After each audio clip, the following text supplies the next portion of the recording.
So you have a little extra time to do some art. I have a suggestion for you. This is kind of I think, a fun way to use your Chromebooks and a face, in this case Taylor Swift, or I have some other stars in there that you can use to do a spreadsheet into art.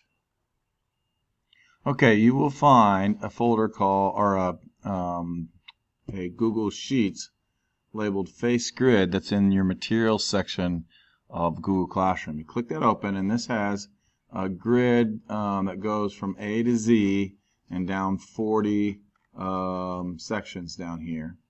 And that is just like the grid that I have here on this face of Taylor Swift. All right. So basically what you're going to do is you're going to go across here and you're just going to assign a color, a grayscale, to each one of these squares.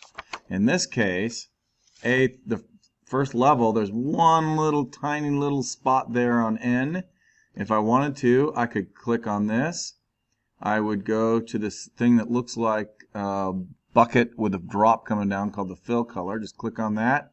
And I think I might give that maybe a 1, like that, just a slightly different gray. Then I'm going to go back to my grid, and it looks like from A to K is nothing, but L is like half black, and it's got a little gray in it. So I go a little below black there, and I'm just going to simply click on this. If this is middle, I'm going to go maybe 1 next to it, and then I'm going to go back to my paper, and it looks like M is almost black but not 100%. So I'm going to click on that. I'm going to go to the second one on that, and then next to that it looks like it's a little less, and you're kind of making the valuation of that. And O looks like even less than that.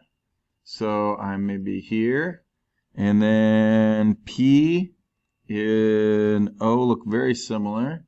So I'm just going to click on, what was it, that one? Nope. I was going to click on that one. And Q is about half gray. So if I go half gray, it's going to be maybe here. I don't know. And this is where the artistic choices come handy. And then that's it for the rest of that paper. So then what I've done is I have done 2. And I can go all the way down. And when I'm done, it should appear to look like Taylor Swift.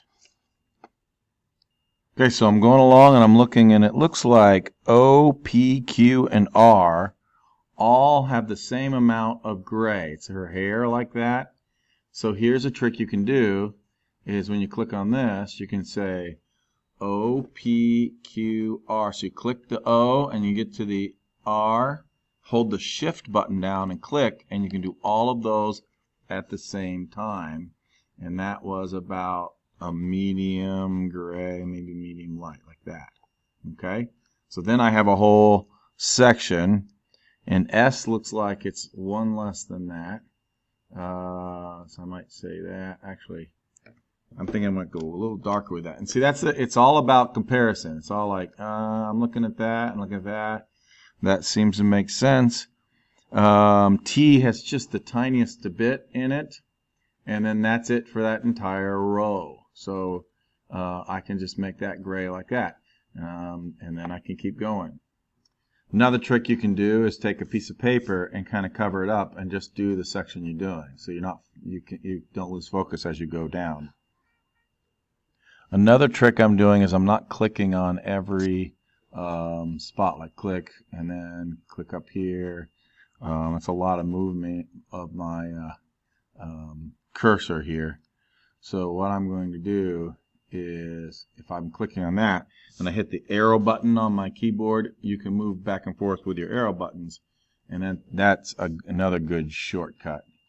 Alright, so I've gone down to 22, 23, and basically I keep 2 or 3 up at a time, and just on my little person here, I just keep bringing this down, and you have to estimate, like, do those 3 look the same? Really focus on just comparing it to the one next to it and the one above it, is the real trick here.